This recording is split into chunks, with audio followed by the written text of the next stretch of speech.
Oh.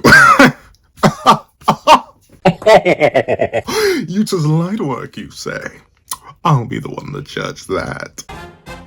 What's up, guys? Welcome to here. We want to do a breakdown / live reaction / review. Well, not really review. It is a reaction to another one of hundreds of videos. I've been stockpiling. I've been waiting. I've been lurking, watching bro's channel, and I ultimately was like, wait a minute. Before I start live reacting to a whole bunch of his videos, and I want to sit down and bulk live react. Let him cook up a little bit. Let's see how far he can go. And he has dropped a bunch of videos, a fat, hefty stack of them. How many does he have on the channel now at this point? 73 whole videos. I only reacted to like 3 of them. So I got a couple hundred reactions on the way. And this one popped up in my sub box today. So you know a boy can't play. I got to see what he has to say about Yuta versus Mahoraga. Now, let's not waste any more time and let's hop right into it.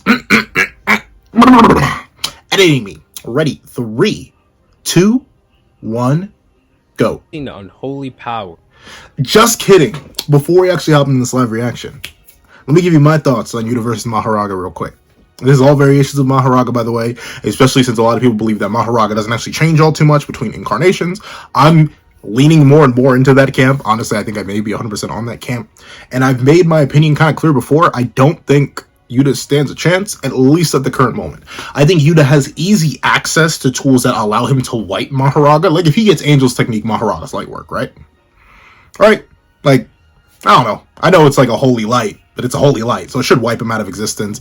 If he gains any access to any, like, mass, if he gets, like, Ryu's Granite Blast, if it's confirmed that he has that, I think he can do it. But currently, right now, without any speculation, just going by Yuta's current kit of Sky Manipulation plus Curse Speech plus Drew Shikigami Technique, I don't see it. I really don't. I really do not see it for Yuta. Especially, like, the massive stat disparity that exists between the two. Like, you have Mahoraga being able to tag and kind of go relative with Satoru Gojo. And don't get me wrong, Yuta is second to Satoru Gojo in unusual abilities, but stat-wise, there's a massive gap.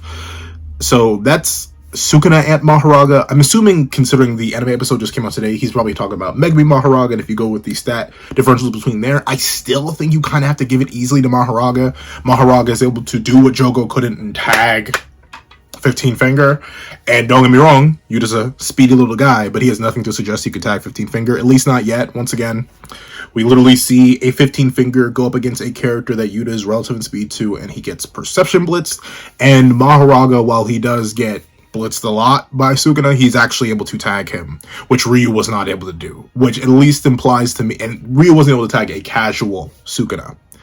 So I'm just gonna say I have my money on Mahoraga. But the thumbnail did have Yuta saying for Rika to handle his light work, and I think Rika's a Mahoraga victim. So there's a bunch to talk about. But we got 17 minutes of whole video to break down, so let's actually let 100 talk a little bit.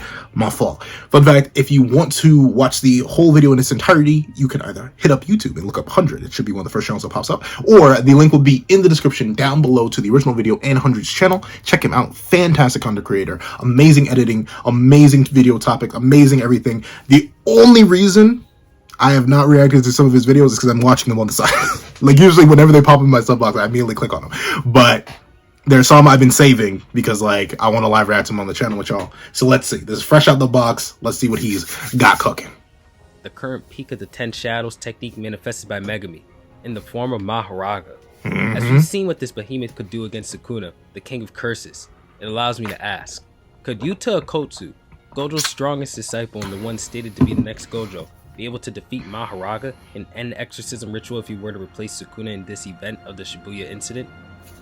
In this video, I'm assuming he's gonna be pulling a future Yuta though. I have to assume, or else Yuta gets even worse. Like, I don't think I need to convince you base Yuta doesn't stand a chance. But if you like pull Yuta before Sendai, before he could have things like Yuta's one of the heaviest speculation characters in the entire series right now. Yuta could literally have half the verse in his pocket. I made a whole video talk about that. That should be dropping soon. Editing me is in the kitchen with that one. But Yuta is one of the biggest up in the air contenders right now. Because with a whole month time skip, he could literally have the verse in his pocket. But If we're pulling a Yuta pre-Sendai, that means no true Shikigami technique, that means no sky manipulation. The only confirmed copy curse technique he would have is curse speech. And I don't think curse speech is working on Mahoraga, at least not that effectively, unless you want to argue Yuta pours all his cursed energy into it. I'm assuming he's going to pull a post-Sendai. You kind of have to, because pre this, you'd have to use JJK0 Yuta, right? And like, I'll tell you that one statement from Kenjaku from modern Yuta at this point in the narrative, like there's no way to scale that Yuta, at least in my opinion. Like, you say he scales the Sukuru Geto, great. Doesn't really scale anywhere. Or at least doesn't have like ability diversity. Sure, you can argue some weird stuff. I've heard people argue that Yuta's been studying how to use the Limitless technique with copy. He just didn't show it in Sendai because, well, he had no need to, because he was holding back the entire time, and obviously the Limitless technique is draining as it is. But like, I don't know. This is going to be interesting where he pulls the Yuta from. I'm assuming he's going to pull future Yuta, though. You kind of have to. I highly doubt he's going to pull like a JJK0 Yuta. Especially since like the images he's using are specifically post-Shibuya. Let's see. I'll be going over both in this video, I'll be answering that question. And to do so, it'll require some incident. In this video, I'll be going over both in this video, I'll be answering that question. I'm assuming he meant to say I'm going over both manga and anime? I guess? I'm not sure. Going over both I'm assuming that's the manga and anime. That's just, I've done that before too. Whenever I edit, like I was just, especially with all my scripted videos. Usually when I do more free-flowing videos like this, it doesn't happen to me all too often. If I cut off a thought, usually I'll just keep going. But whenever I'm scripting and you're going through and editing piece by piece, especially since he uses the anime, I typically prefer to use the manga, because whenever I use the anime, my videos get claimed. But with that being the case, I understand those issues, especially if you're trying to get a video out on time. Sometimes you'll be moving a little bit too quick, so I understand it. And to do so, it'll require some slight manga spoilers, so be aware. As we already know, Yuta Kotsu's quite the powerful sorcerer, but allow me to go into depth of his stats and abilities. When Yuta's first truly reintroduced into the constantly moving story of Jujutsu Kaisen is to exterminate Yuji Itadori. I have it on me. I keep it on me at all times. The same Yuji Itadori who's been touted as a demon god by Choso, and is currently at 15 fingers of strength. At this point, he is arguably capable of defeating Choso due to a favorable matchup, and at least giving Naoya a little bit of trouble. Not to say that Naoya is way stronger than Yuji here, but it's just a very unfavorable matchup for Yuji at this point in the story, as he'd have no answers to his speed. Despite that, Yuji's still ridiculously powerful here, and stronger than the version of himself that overcame the absolute behemoth that was a 300% Mahito. When Yuta does Yuji here... 300%? Oh, okay, I get what he means there. All these fighters put out 120% of their potential. Mahito says his soul is at 40... Wait, not 300%? I don't know. I'm not sure where that number comes from. But then again, you know, I'll admit your boy needs to brush up on his Mahito scaling. I haven't reread a lot of the Mahito extra materials. He's kind of a character, at least in my opinion, who's been hard power crept out of relevance. Like, I mean, there are arguments, especially with my better understanding of domains now, that you could make to say Mahito breaches the top 10 still. But, like, at least in my opinion, he kind of doesn't.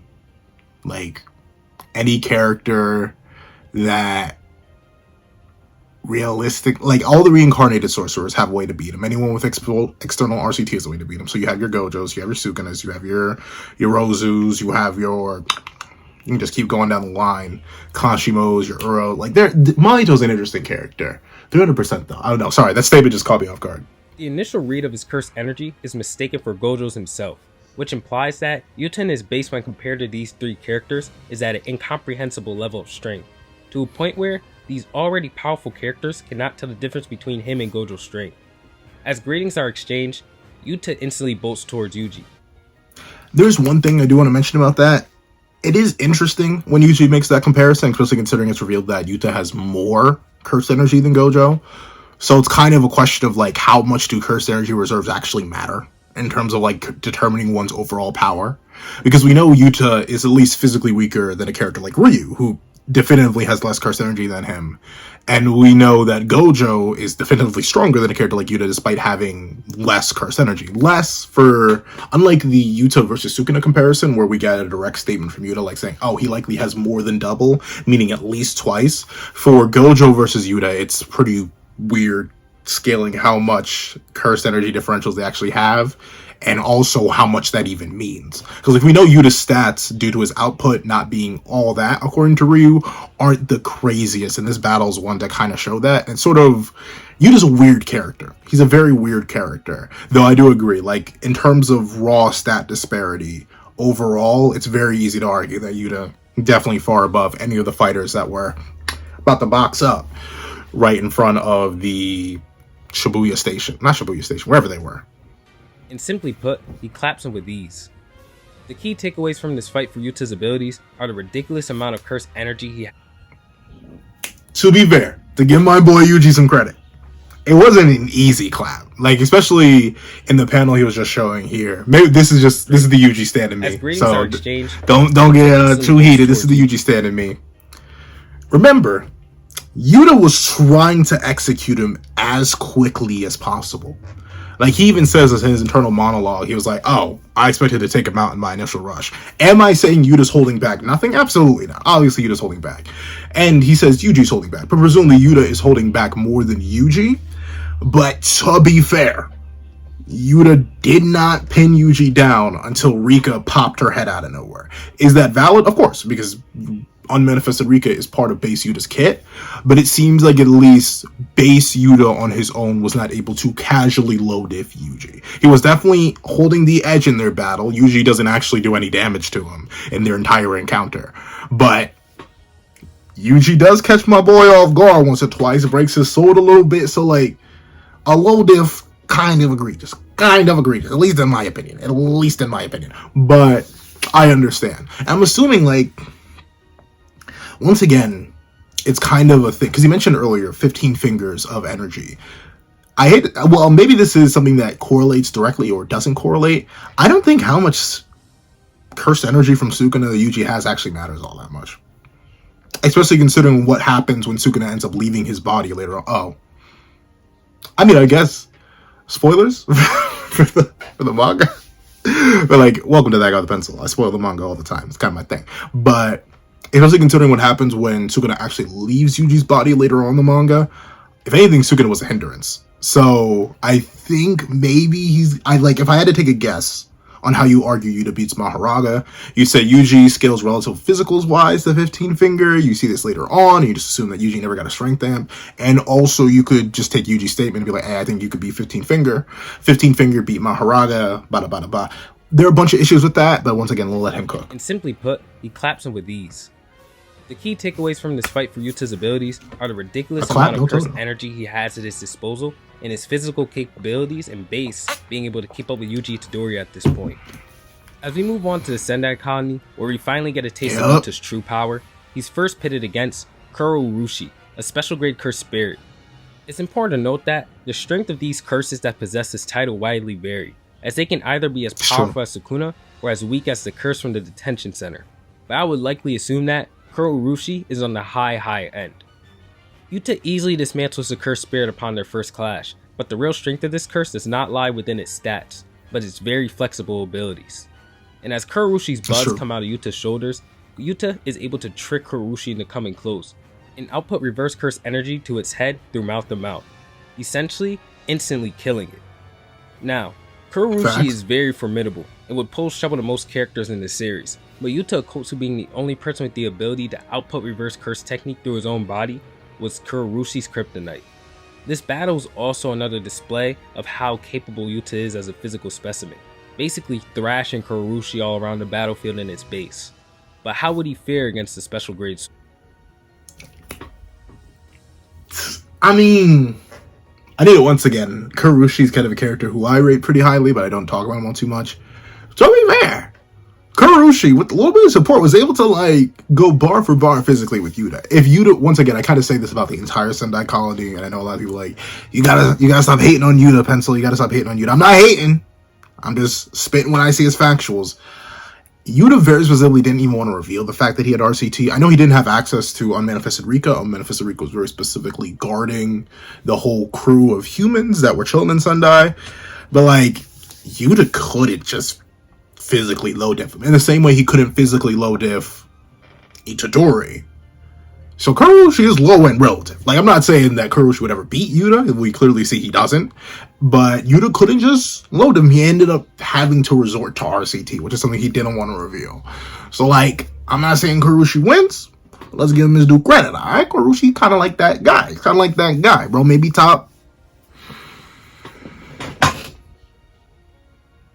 I can't put him above Jogo. No, with domain. I can't put him above Jogo, no, with domain. So, he may be top 20. Don't sleep with my boy Kuro, but let's see.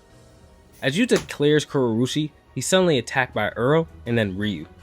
Ryu displays more of Yuta's fighting capacity for us here and is way more important for this video, so we'll be talking about him first. Before speaking... Okay. I think the thumbnail may have been bait. The only reason I say that is because he mentions Ryu super important. And he is, don't get me wrong. Especially on like the output front. You to be able to tank Ryu's attacks means physically, for the most part, except for weird exceptions, like Gojo, physically, with Ryu having the highest curse energy output in history, Yuta should be able to eat physical punches from pretty much anybody. That's the thing. Because remember, the statement doesn't just apply to people in the culling games. He boasts the highest cursed energy output of all people in the culling games, and we know this applies to everything he does, his physical hits and his granite blast. Also, Kenjaku has the statement from 400 years back for Kashimo, where Ryu's implied to have the highest output ever, when 20-finger Heian-era Sukuna was able to exist. Meaning that Ryu, theoretically, should hit physically harder than 20-finger... Heian body Sukuna. Heian-era Sukuna. Just punch-wise, though. I'm not saying that Ryu would win that fight. I'm not saying that Ryu would do anything. If you had caught me before chapter 216, I think, it may have heard me making some goofy arguments. But nowadays, I can't even argue that just because of cleaving this mantle, which is different from just raw output. So, Yuta being able to tank those is super duper impressive. He has literally third highest bulk in the series. Maybe if you think he has more bulk than Gojo, I'd find that hard to believe, but, never know. Then again, like, Ryu himself is pretty bulky, but that comes to a whole different question of, like, well, how bulky is he? How much of that correlates to output? Yada, yada, yada. Yuta isn't able to really Sorry, I'm going on a whole Yuta scaling tangent. He's about to go on a whole Yuta tangent. It's literally the point of the video. It's not a tangent. But... let's see what Hunter's got to about Ryu. It's stated that in the story, he is the sorcerer with the highest curse energy output in the entire series. This essentially means that he is able to use more of his supply of curse energy to attack than anybody else can in this series. And to simplify this, although Yuta would have 100 curse energy, he cannot bring out all 100 of his curse energy. To throw out a random number here, let's assume that he can only use 40 of it at once. Whereas Ryu has 50 curse energy, but he can use 48 of it at once, thus making his overall output higher, but not his overall curse energy reserves higher. So when Ryu launches his massive granite blasts, they are massive specifically for this reason. And not only that, when him and Yuta engage in hand-to-hand combat, he overwhelms Yuta horribly, to a point where when him and Yuta clash with their bodies, the shockwave from it generated hurts Yuta so bad that he coughs up blood, whereas Ryu is able to brush it off and continue fighting. Okay, the mana bar analogy is interesting. And honestly, I kind of wouldn't word it like that. I would word it something more like this. Yuta has the largest mana bar in the series. He can use as much as that mana bar as he requires. Ryu also has a relatively high mana bar, but nowhere near as much as Yuta. Yuta can expel 5 mana points to fire off a curse energy beam. Ryu can spend those same 5 cursed energy points, those same 5 mana points, and fire off the same cursed energy beam. But his attack will be inherently stronger because he has the highest output. The output in general doesn't just correlate to size. We know there are people who can blast bigger than Ryu. Even Ryu's massive, building eraser blast is still smaller than things like Maximum Meteor. Still smaller than things like Malevolent Shrine. Still smaller than things even like, I need one more attack. What's one more attack? But essentially, it's still smaller than a lot of different things. But what makes it so impressive for Ryu, at least in my opinion, is the fact that he has the highest output. He hits the hardest. He punches the hardest in the series. He blasts the hardest in the series. Just that his blasts and his punches don't have any special properties beyond that. And that's why he kind of gets negative diff by characters like Sukuna, whose attacks do have special properties. The output is much more about how hard something hits versus how much is being spent. Because, like, we know that Yuta can fire off massive blasts, but even if he and Ryu were to spend the same amount of cursed energy due to similar efficiency, Yuta's attacks are still weaker, as is literally stated by the narrator in the Sendai fight. Even with Yuta fully sticking there and powering up a full power blast, his attacks are still slightly weaker than Ishigori's. So I view it more as that, though I do think his analogy still works just fine. If you want to take it as like just a sheer size girth thing, then there's that too. The only reason I don't use it typically as that is because even Ryu's punches hit so hard. And Yuta very specifically, let me see, he even has the panel for it. There we go. He's got high offensive power and explosive cursed energy. His reactions are fast too. Even without a proper defense, even I would be hurt. So it's the explosive power. It's the burst. He has the biggest Slobberknocks in the entire series. But I do see what he means by the mana bar analogy. And continue fighting. To say that Ryu's a physical behemoth would be an understatement. And something to point out here is that Yuta is able to deflect a granite blast with his bare hands, showing that he isn't completely outclassed in terms of physical specifications, but a little. As Ryu sends Yuta flying with another blast, Uro, his other opponent, slides in behind Yuta, launching a thin ice missile onto his back. This attack coming from her cursed technique, Sky Manipulation.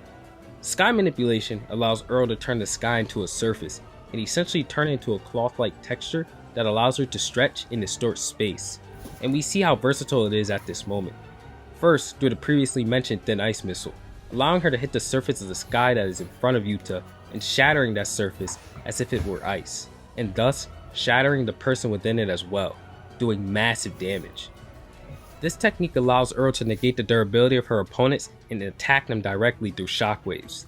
And after doing this, Uro proceeds to show the defensive capabilities of Sky Manipulation by grabbing the surface in front of her and spinning in a circle to redirect a granite blast that was shot toward her by Ryu. The granite blast hits Ryu, and it's the first thing to genuinely hurt him in this battle. As Yuta has taken the combined might of Ryu and Uro before they started fighting with one another, he's finally run out of cursed energy due to constantly healing himself from both of their attacks. And one more, because I'll admit, your boy was low-key downplaying Yuta a little bit. I don't want to say too much. I don't want to put too much on it, but a little bit. He did also have 7 previous battles before this. So Yuta's like true cursed energy reserves. We've never seen a fully fresh Yuta fight since JJK0. We haven't seen that.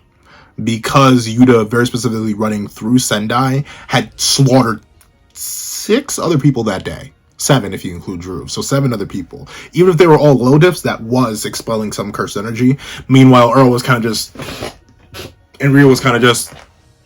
So Yuta's stamina is still very, very impressive. So I used to like get on Yuta's case. He had to use RCT like 6 times and suddenly he's bottomed out after doing literally no damage to either Earl or Ryu. I used to clown on him for that. But I do got to give him his due respect. Bro was running a gauntlet even before he ran another gauntlet and hopped in a free-for-all. So I got to give Yuta his due respect. That's the boy. That's the boy. As they believe he's bottomed out, he puts on his wedding ring and states, "Come, Rika." When Yuta manifests Rika, his cursed energy begins to surge once more, regenerating itself to its normal state, and this is only the beginning of his true strength. So this is something I've always wondered, and I've heard mixed things on both sides. What do you guys think? When Yuta has the sustained 5-minute connection, does his cursed energy ever lower again? Or is it a consistent drip feed? Because, like, at least the way I interpreted it, because they never mention his cursed energy amounts again once they well back up. The way I interpreted it is since he has direct access to Rika for those 5 minutes, he also has direct access to her entire her entire pool of cursed energy. Essentially, from the moment that ring slides on to the moment that ring slides off, or the connection ceases, bro is consistently topped off. He has the endless use, the boundless use. And that's why using RCT, using any techniques, none of that even seems to bother him anymore. And then the battle ends after the 5 minutes run out. But I've heard people say that doesn't happen. He just gets the refresh at the start. So what do you guys think? Because I always found it more so the latter. And that's why, once again, your boy was a little bit mean to Yuta. Because I was like, hey, I mean, Ryu and Uro never got a refresh in the middle of their fight, but Yuta got a full refresh and then an extended charge. He essentially, think of it as if Rika is a phone charger, right? Like you plug your phone into the wall. You always have your own little portable. Well, actually, no, that's a little bit different. Here, so do I have one of my headphones on me? I do not. But say for like those little, let's just say AirPods, for example. You have AirPods, and Yuta is the AirPods individually. They're just there. Actually, no. Let's say a better example. The AirPods are Yuta. This sounds so weird. It's a weird analogy, but let me cook. It's the AirPods are Yuta. They have their own independent charge. But as you consistently use the AirPods, let's say you pull them out, you put them in your ears, you listen to your music for a little bit, you're going to run down that battery, run it down more and more and more and more and more. And they're going to run out. So then you put them back into the basic charger. You dive into your cursed energy reserves. That's what Yuta does whenever he uses RCT, whenever he punches or kicks or reinforces himself, anything like that. But then once that juice runs out of battery, Rika is the plug in the wall, the endless source of electricity. So when Yuta slides on the ring, I always viewed it as he's just endlessly plugged into the wall. He's not just recharging the AirPods, he's recharging the case that holds the AirPods, and until you unplug it, until those 5 minutes are up, you have consistent juice, endless juice, the omni juice, if you will. That's how I always viewed it. But I've heard different sides. I've heard different strokes for different folks. So what do you guys think? Let me know. But as Rika asks Yuta what cursed tool he'll be using, it's shown that Yuta has access to multiple cursed tools at his disposal, displaying insane versatility. And if that weren't enough, it's stated that while connected to Rika through his ring, the following is possible. Cursed technique use, Rika's complete manifestation, and cursed energy supply from Rika herself. See what I mean? That's another thing that confused me. Because it says only when he's connected to Rika through the ring can he use curse techniques, fully manifest Rika, obtain Rika's curse energy for himself. So I always thought he was consistently doing that. I thought he was consistently plugged into the wall. But people have told me different. So what do you guys think? Let's see. Yuta has access to many different techniques and abilities within the state. But of course this state can't be granted to him for free, as there's a massive drawback behind it, lasting for only 5 minutes. The battle royale continues, and from here, I'll only go over the important parts. When Ryu and Rika exchange blows for the first time, he says to himself that Rika may be even tougher than Yuta is. And it's important to take note of this because it's stated by the author later on that Ryu was able to throw a punch towards Rika that was even too much for her to sustain when fully manifested. Another display of the gap between their physical capabilities. And within the final beam clash, Yuta was... Here's a part I never usually cover, but there are like layers to how much stronger Yuta is. Or no, how much stronger, at least in terms of punching power, that Ryu is than Yuta. Because it goes Yuta, then presumably, just based on the interaction with Itadori, unmanifested Rika, then fully manifested Rika, then Ryu. So they're like 3 whole separate tiers. Well, not 3. I can't count, can I? Yuta, unmanifested. So there are 2 whole separate tiers. Not separate tiers, but there are 2 gaps in power between physical output. And don't get me wrong, Rika, fully manifested, can still damage Ryu. She's literally out. I mention this all the time. The only things that ever damage Ryu are his own attacks, punches from fully manifested Rika, and spatial manipulation during egg. Ryu is insanely bulky. Arguably, once again, due to the highest output statement, probably one of the bulkiest characters in the series. Maybe even bulkier than Yuta, ironically enough.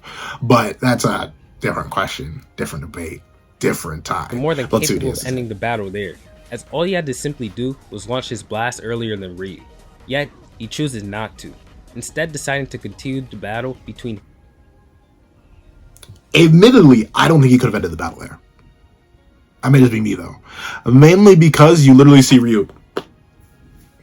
He'll just... And we see Ryu's beam tear straight through Yuta's. And we know his output should relatively scale to his durability. We literally see him palm a beam later. So, like... Unless you want to argue that Rika was holding back her beam for some reason, or maybe you want to argue that Ryu couldn't palm a beam that was from the both of them combined, even though Yuta was firing independently. Or it really depends on how much of a gap you think there is between the first beam that gets torn through by Ryu's Granite Blast and the second beam that Rika solo fires. If you think that like the two of them together double the potency, then maybe you're right. Maybe like if he had just fired that first blast, but considering it would have been a quick charge blast, and we've seen Ryu's able to eat his own full output, fully charged attacks, and Yuta's attacks are confirmed weaker than there, I don't actually think Yuta could have won the battle. I think in the manga it says he thinks he could do it if he fired it, but then Ryu melted his heart. So it's a maybe. I'd have to double check that. I do have the thingamajigger on me, but I'm not gonna whip out the Googler. I'll take Hunter's word for it because Hunter knows more than me. Well, let's see. The two both release their blasts, and Yuta dashes towards Ryu, meanwhile setting Rika to a remote firing position, revealing that she could shoot blasts on her own. But Ryu deflects Rika's blast and states that it wasn't very powerful. This reveals that Rika's remote blasts aren't as powerful as the ones that her and Yuta combined can create. And as his yeah. And it does make sense. The thing is though, right? Yeah, I don't know, that's weird. Because you think based on Rika being able to actually damage Ryu through punches, her blast would be stronger. It feels like a kind of contradiction in the narrative. You're telling me that, but I guess once again it's combining the two of them as separate entities. That's a weird one. That's a weird one. Especially based on that narrator statement. Because it's very specific. Like, hold on now. I gotta whip out the Googler. Light, don't fail me now. Googler, I summon thee! That's actually a thing I do want to check real quick. Let me see if this truly is our Jujutsu Kaisen. Let me see. Off the top of my dome, is it chapter 178? I feel like I always click on the Charles chapter accidentally. That's too soon. 180. That's the chapter. Let me see. Yuta can only release a direct high output blast while Mika is fully manifested, even at full power. However, his blasts are slightly weaker than Ishigori's, so you need to rapidly build up curse energy and fire before his opponent reach maximum power. That was his intention, but the look in Ishigori's eyes expressed over 400 years of hunger and thirst. So at least from my reading of it, and I know once again y'all gonna be like, stop being a Ryu rider, hop on the Yuta train, and I'll hop on. Give me a second. I'm making some Yuta videos. Let me hop on a little bit. But let me rewrite this a little bit longer, because it does imply that the blast that Yuta was firing solo was Yuta solo. That's what that narration implies here. Yuta can only release. It didn't say Yuta and Rika. It says Yuta can only release high output cursed energy while Rika's completely manifested. Nothing about that implies that he and Rika were firing together. It doesn't imply, like, maybe you could argue him and Rika could both fire a beam at the same time, but that would still both be the individually weaker beams. And regardless, even at full power, his blasts are slightly weaker than Ishigori's. Slightly, but we see Ishigori is able to just bounce off his own attacks, mainly because they're his own cursed energy, but you see him literally palm one of Rika's blasts. And based on Rika having a higher output than Yuta by being able to damage Ryu with their punches, the fact that her blast just gets... I'm not sure what is the sound of a blast petering out. It gets... That's what it sounded like against Ryu's arm or Ryu's hand. I still gotta glaze Ryu a little bit. That's the Ryu rider in me. Let me put the computer down. Let's actually hop back into the video. Blast is deflected, Yuta reaches Ryu at the same time, and he then decides to launch a granite blast point blank with his hair.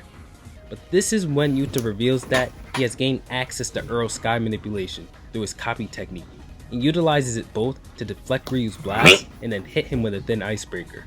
Rika follows up and cracks Ryu's head open, leaving him very weakened.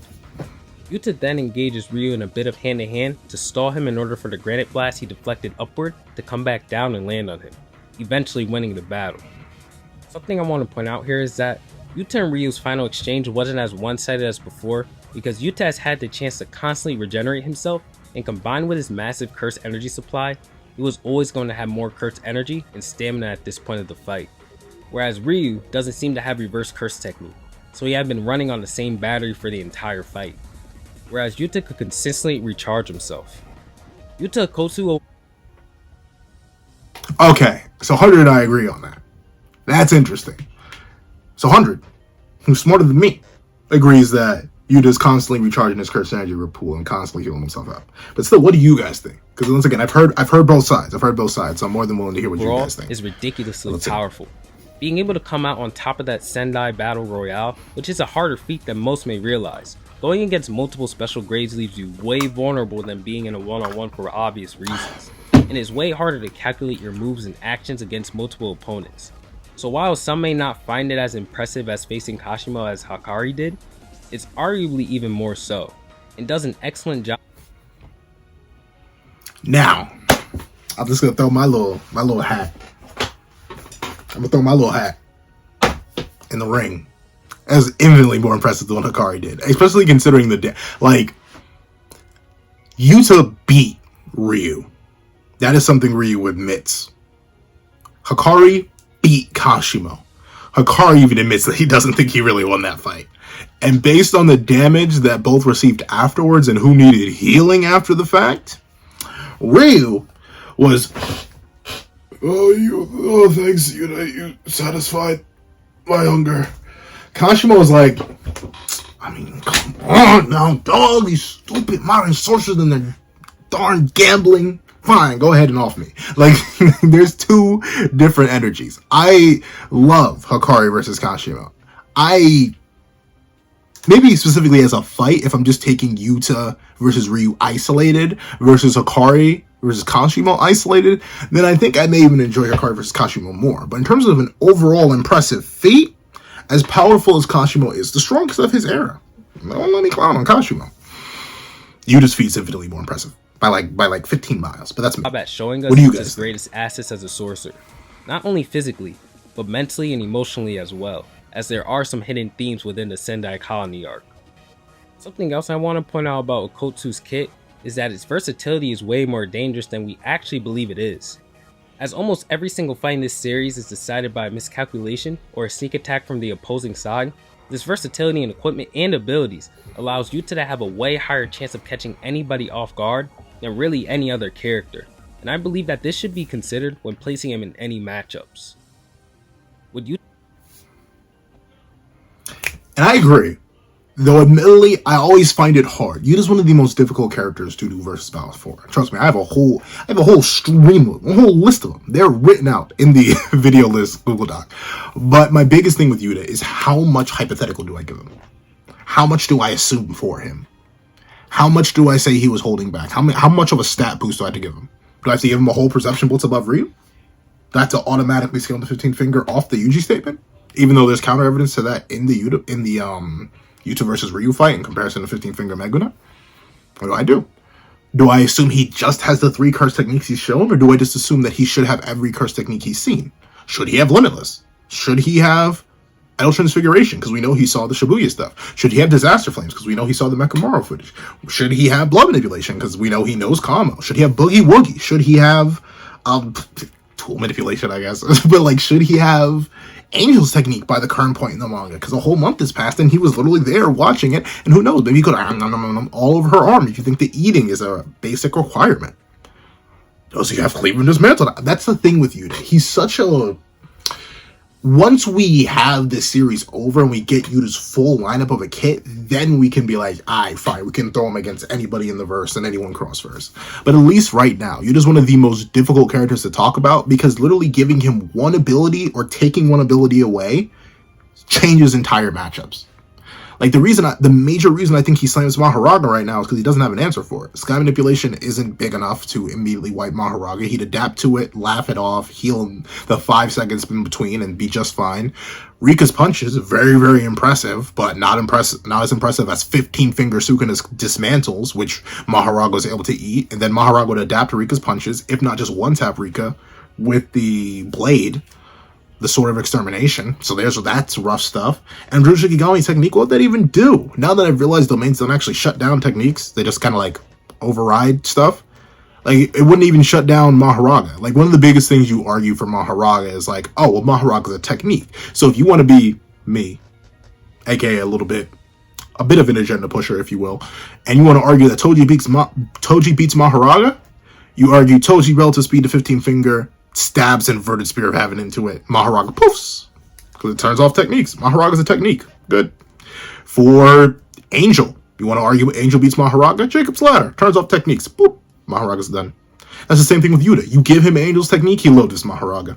Because I don't see Mahoraga one-shotting him in time before he activates Angel's technique. Especially if Yuta knows what Mahoraga is, and current manga Yuta would know what Mahoraga is. So just boop, wipe Maho. But if you don't think Yuta has that, he has nothing to beat Mahoraga. Even if you were to give Yuta things like Granite Blast, maybe that wouldn't be enough. Once again, Mahoraga is able to eat dismantles just fine, which is something that Ryu couldn't do. And sure, it's a big old blast of curse energy, but maybe Maho would tank it or dodge it. Once again, Maho has speeds relative to 15 Finger. Maho was able to tank 15 Finger when Jogo couldn't. That's a crazy feat in of itself, you know? Yuta doesn't have anything to suggest that, so Yuta may get blit. Like, once again, base Yuta versus I'm sorry. We're literally watching a video. We now move on to Mahoraga. When we are introduced to the father of the calamity itself, my son, the eight-handled sword divergent seal of divine general Mahoraga is against its own child, the king of curses, Sukuna, at 15 fingers. This fight is essentially important for the matchup between Mahoraga and Yuta, and if you're a smart lad, you'll pick it up ASAP. Take note of Sukuna.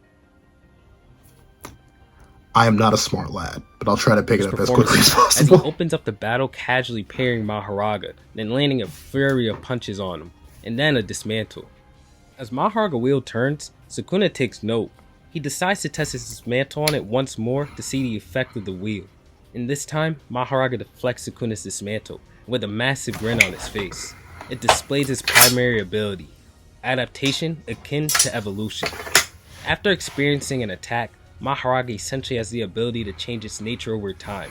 In order to analyze, you don't think Mahoraga has eyes? Or are the wheels? Are the wings the eyes? Does he have 4 eyes? Or does he have no eyes? Questions. Would he even be able to see Makantoji? Does he rely purely on sensory abilities? Would he adapt to not being able to see them, and after they hit him once, he would grow eyes? I don't know. Any phenomena it experiences, and this adaptation is so flexible that it does not simply nullify one specific attack, but all attacks are related to the previous one. As Sukuna points out after his dismantle, Mahoraga was beginning to adapt to all slashing attacks in general. With this being said, the only way to completely finish off Mahoraga is to overwhelm it with raw power before the adaptation is complete, or to finish it off with a different attack than what previously injured it. Being able to exchange blows with a 15-finger Sukuna is impressive enough, although Sukuna always holds himself back at the beginning of fights in order to study his opponents. It's impressive regardless. As Sukuna figures out Mahoraga's deal, he opens a domain, overwhelming it with slashing attacks, then destroying it with a fire arrow, beating him with absolute ease. Despite how monstrous and overpowered Mahoraga may seem, it wasn't really a difficult fight for Sukuna, but that applies to all who may face him, with the exception of one man, Satoru Gojo. When Mahoraga faces off against Satoru Gojo, it does better than it did against 15-finger Sukuna, but there are multiple factors to include here. First, Mahoraga does not have the role of fighting Gojo, but only analyzing his abilities and providing Sukuna with a blueprint of an ability that can bypass the Limitless, and thus, Sukuna protects it for a majority of the fight, only entering the fight when Mahoraga was in danger of being destroyed by Gojo. So essentially, it only survived against Gojo as long as it did, because Sukuna was there to protect it. Second, but in a similar vein to why I give Maho credit for the 15-finger Sukuna battle, it was able to tag Gojo. That's something I gotta give it credit for. It was able to tag Gojo. And then Sukuna was compiling on the pressure. And don't get me wrong, obviously Gojo's attention was split. But if he could just easily dodge out of Mahoraga, Mahoraga would have never tagged him. That's the thing. So at bare minimum, speed-wise, you gotta argue that Maho's low end relative to both of them. He can slide right on in there. Like, he's tickling their toes, essentially. Because if Maho was never a threat, was never able to touch it, then I'd be like, okay, wait a minute. But he is very able to specifically tag Satoru. And you can't even make the argument that, like, Satoru only, or Maho only has that one feat, because it isn't just Maho touching right on Gojo's arm on that one occasion.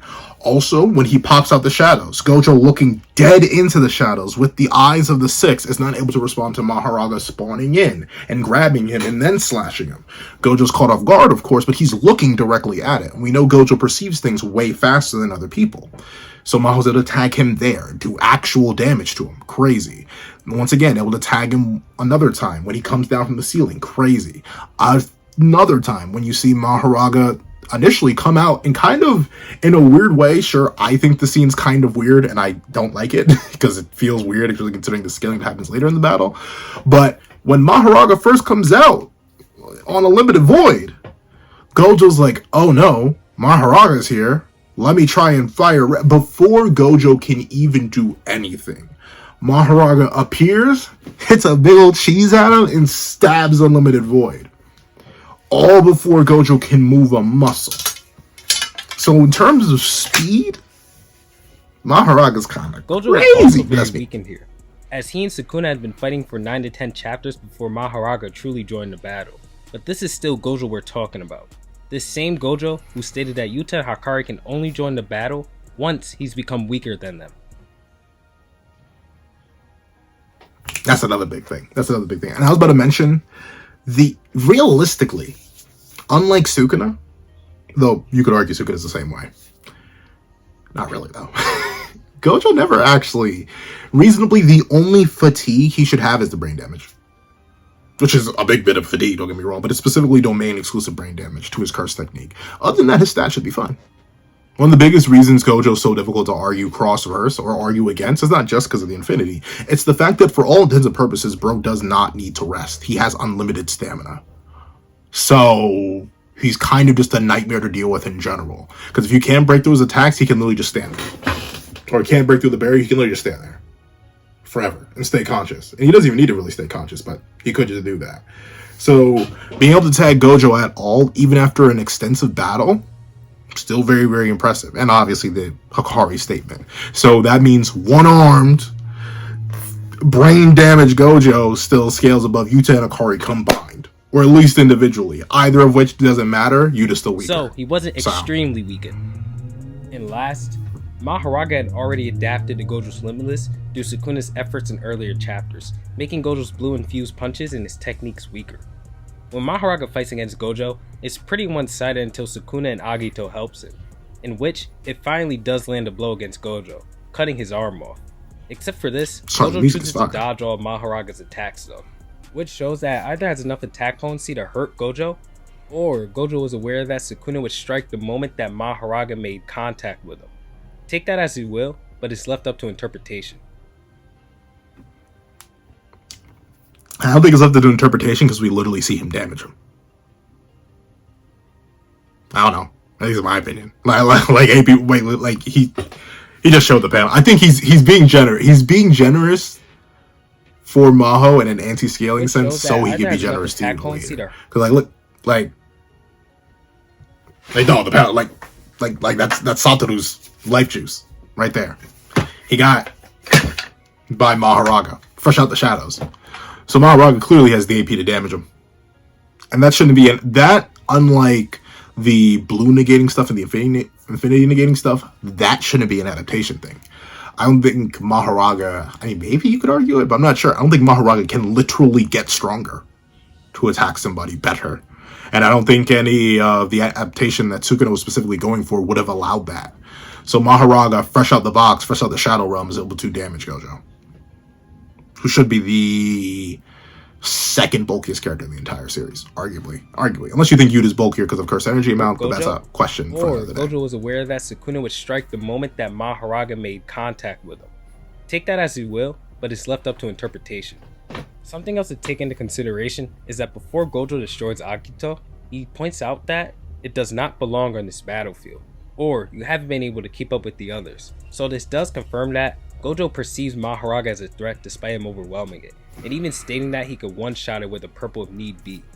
Despite all of these things, Gojo's statement about Agito is still an indicator of Mahoraga's power.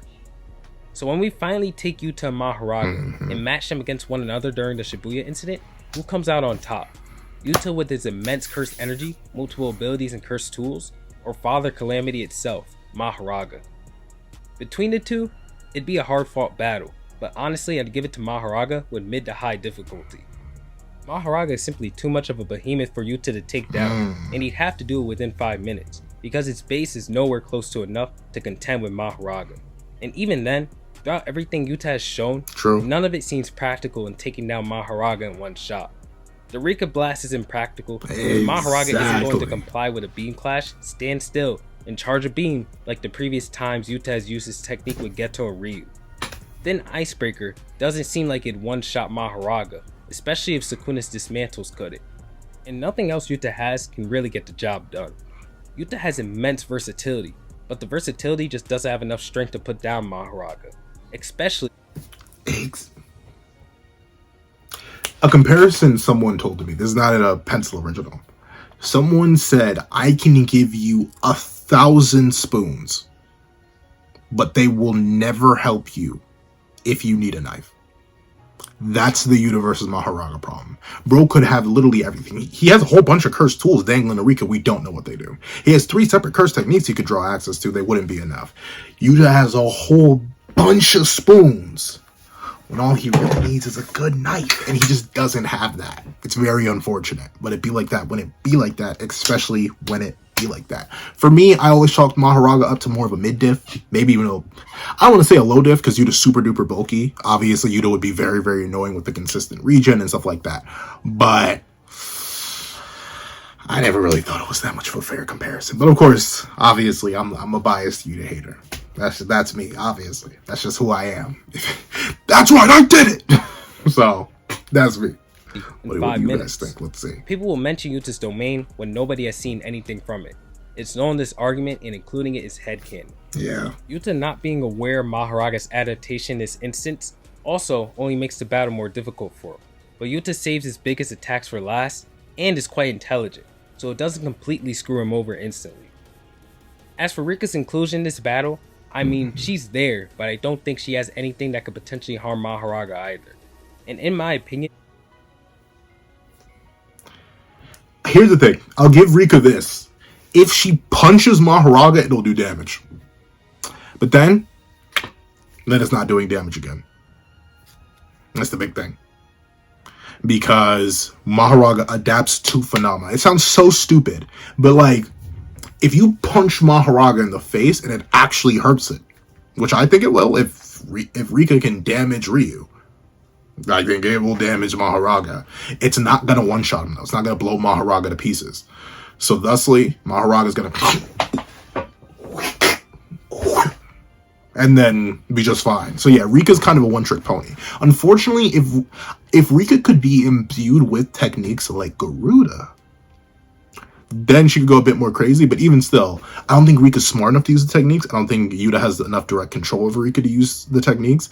And once again, none of Yuta's techniques, all those spoons he have, they just aren't going to be useful enough against someone who really needs a knife. Distracting Mahoraga and saving Yuta from its attacks in certain instances. But with Mahoraga only becoming more and more capable as the battle goes on, and Yuta becoming less and less capable as the battle goes on, it's just not enough. Yuta simply needs something with massive damage output that doesn't require charging and his opponents simultaneously stand still. And to reinforce my conclusion, I'm going to use Sukuna to link together the scaling between Yuta and Mahoraga. When Sukuna... Here it comes, y'all. I said it before and I'll say it again. 216 killed all Yuta scaling. It's straight up. Straight into the heart. If you thought I was aiming this blade, I don't care that it's dumb. I'm not aiming it anywhere near my chest. But, y'all, it killed it. Once Ryu got one tapped, y'all, all the Yuta scaling went out the door. All of it went out the door. All of it. Literally all of it. And I'm sorry, I know you... Here's the thing. I know Yuta fans are going to be like, well, Yuta was holding back. And I said it before, and it seems like Hunter's about to agree with me. But once again, I'll see. I'll let Hunter cook.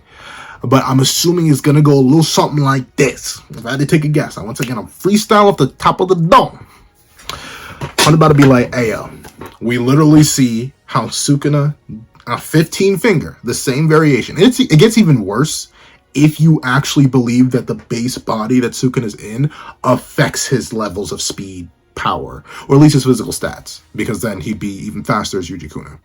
But let's say the 15 fingers are equal, because they're both 15 fingers, and we know the output and abilities change depending on who's in control. So we have two 15 fingers. One 15 finger is able to get tagged by Mahoraga. The other 15 finger is unable to get tagged by Ryu, who was able to tag Yuta.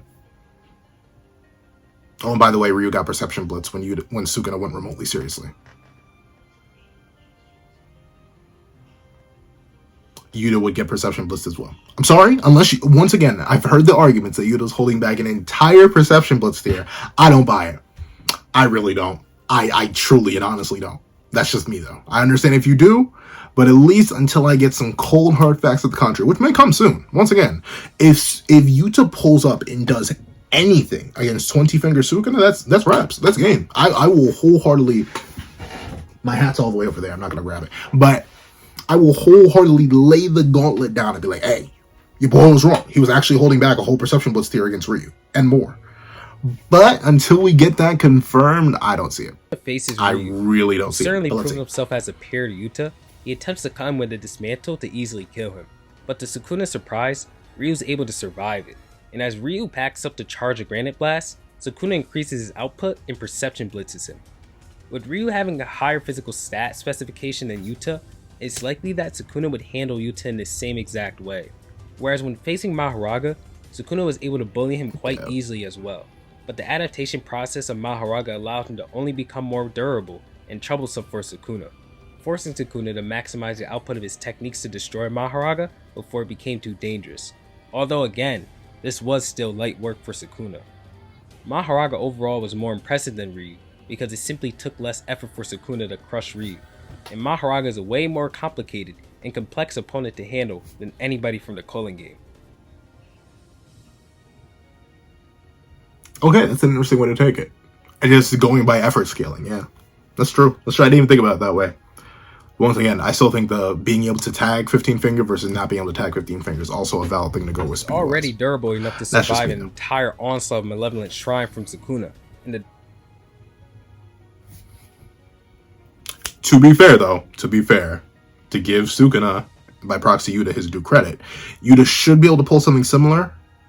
Maybe not. Ugh. Once again, because of the Ryu stuff. If you think Ryu's bulkier than Yuta, which you could make a pretty solid argument for based on the output stuff,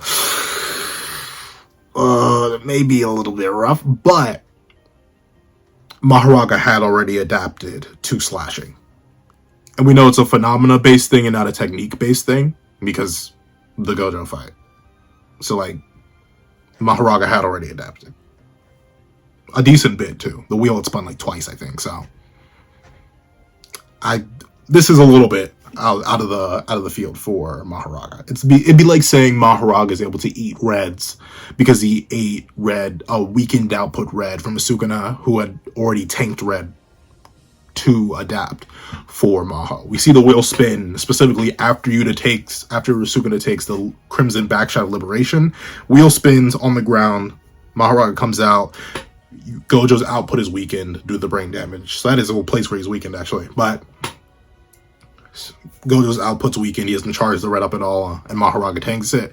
That'd be like saying, oh, well, now Mahoraga can tank all reds, even fresh out the box, even though it had already adapted to red slightly. Their ability only increases as it continues to adapt to attacks and analyze the opponent it's facing. Mahoraga is more tailored to be defeated by characters who can output massive attacks in one go. And Yuta doesn't seem to be someone who can do this as of chapter 241. I also want to counter the point that Yuta says him and Rika can take Mahoraga and Agito during the Sukuna and Gojo fight. And to that, I say I absolutely agree with him. I do believe that he'd be able to hold those two off and even help Gojo exterminate them. But that's it. Help Gojo exterminate them. He'd have Gojo alongside him the same way they had Sukuna alongside them in the battle. And thus, it'd be an entirely different fight than Yuta actually fighting. And a point in Yuta's defense for that, right? Because he very specifically says, notably, I'll give Yuta this. He very specifically says in this panel,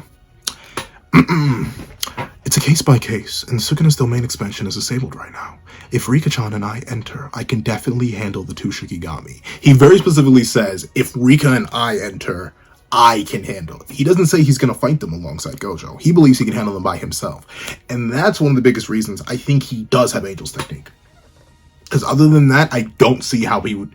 Ahito, maybe. Ahito could maybe get one shot. Once again, Ahito's confirmed to not be on the level of Gojo or Sukuna or Mahoraga. But Mahoraga in specific, I have no idea how he's going to handle it outside of Angel's technique. Once again, even if he's copied Granite Blast, even if he's copied Creation or Construction, even if he's copied all that, he needs Angel's technique in specific to turn that off. At least in my view. That's how I see it. Other than that, I have no idea what he's talking about. That's him glazing himself right there. If he thinks he's going to go in with the 3 techniques he has and actually be able to take down Mahoraga. That's how I rationalize it. That's how I argue Yuta has Angel's technique by this point. Once again, that's pure headcanon. We have no idea. That, I say I absolutely agree with him.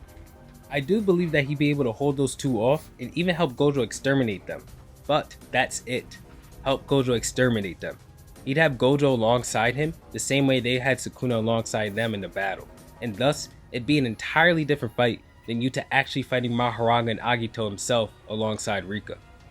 With that being said, I'm going to conclude the video with Mahoraga being the victor of this battle, mid to high difficulty, due to Yuta realistically not being able to put it down with anything we've seen from him. And don't come into the comments saying that Yuji said Yuta can fight Sukuna. We know damn well that's not true. Anyways, thank you so much for watching all the way through, guys. I always appreciate your support. And with that, have an amazing day and peace.